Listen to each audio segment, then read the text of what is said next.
সারাদিন রোজা রেখে বিকেলের দিকে কি খুব বেশি ক্লান্ত লাগে? ইফতারের অনেক খেয়েও কি দুর্বলতা কাটছে না? এর আসল কারণ আপনার ইফতার নয়, বরং ভুল সেহরি। সারাদিন রোজা রাখার পর আমরা অনেকেই ইফতার নিয়ে যতটা ভাবি, সেহরি নিয়ে কি ততটাই সচেতন?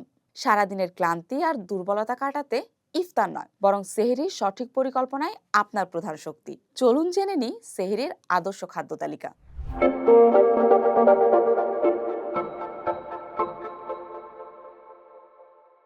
সেহরিতে এমন ধরনের খাবার খাওয়া উচিত যা হজম হতে সময় লাগে এবং দীর্ঘক্ষণ শক্তি ধরে রাখতে সাহায্য করে।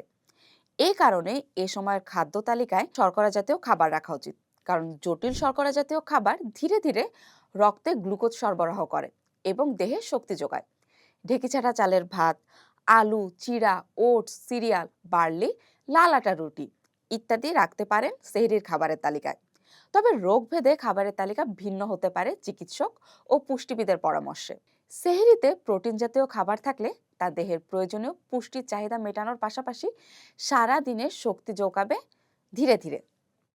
মাছ, মুরগির মাংস, কবুতরের মাংস, কোয়েলের মাংস, তরল দুধ, গুঁড়া দুধ, দুধ দিয়ে তৈরি খাবার, ডিম, ডাল, সয়াবড়ি ইত্যাদি প্রোটিনের ভালো উৎস।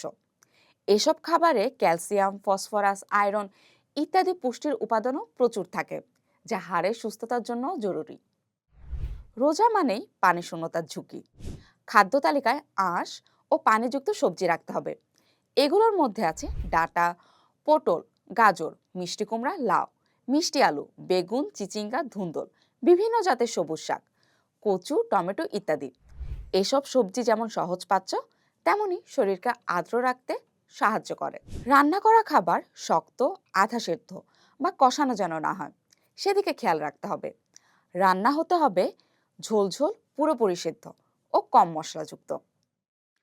রোজায় সুস্থ থাকতে হলে কিছু অভ্যাস বর্জন করা জরুরি, যেমন অতি মাত্রায় ভাজা পোড়া ও বেশি মশলা দেওয়া খাবার, পোলাও, বিরিয়ানি বা অতিরিক্ত তেল মশলার খাবার সেহরিতে একেবারে নয়। এগুলো বুক জ্বালা পোড়া ও পিপাসা বাড়িয়ে দেয়। এর মধ্যে খেয়াল রাখতে হবে ক্যাফেন ও কোমল পানীয়র কথা। সেহরির পর চা বা কফি খাওয়ার অভ্যাস অনেকেরই আছে, কিন্তু চা কফির ক্যাফেইন শরীর থেকে পানি বের করে দেয়, যা আপনাকে দ্রুত তৃষ্ণার্ত করে তুলবে। কোমল পানীয়র ক্ষেত্রেও বিষয়টি তাই। টক জাতীয় ফল সেহরিতে খাওয়া যাবে না। এ ধরনের ফলে অ্যাসিডিটির ঝুঁকি বাড়ে। অতিরিক্ত লবণ, টেস্টিং সল্ট ও সয়া সস দিয়ে খাবার রান্না করা যাবে না, তাতে পানি শূন্যতা বাড়তে পারে। সারাদিন না খেয়ে থাকতে হবে বলে সেহরিতে বেশি খাওয়া ঠিক হবে না। অতিরিক্ত খেলে শরীর অসুস্থ হয়ে পড়বে এবং পাকস্থলীতে অতিরিক্ত চাপ পড়বে। তাই পরিমাণ মতো খাবার ও পানি পান করতে হবে। সেহরি খাওয়ার পরপর শুয়ে পড়া যাবে না। খাওয়ার 10 থেকে 15 মিনিট পর একটু হাঁটাহাঁটি করতে হবে। সেহরি খাওয়ার পর অনেকেই একেবারে বেশি গ্লাস পানি পান করেন, এটি করা যাবে না। বিরতি দিয়ে একটু একটু করে পানি পান করতে হবে পুরো সেহরির সময়টাতে। সেহরিতে সঠিক খাদ্যাভ্যাসই হোক রমজানে সুস্থ থাকার চাবিকাঠি।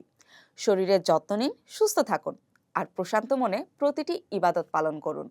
সবার জন্য রইল পবিত্র রমজানের অনেক অনেক শুভকামনা।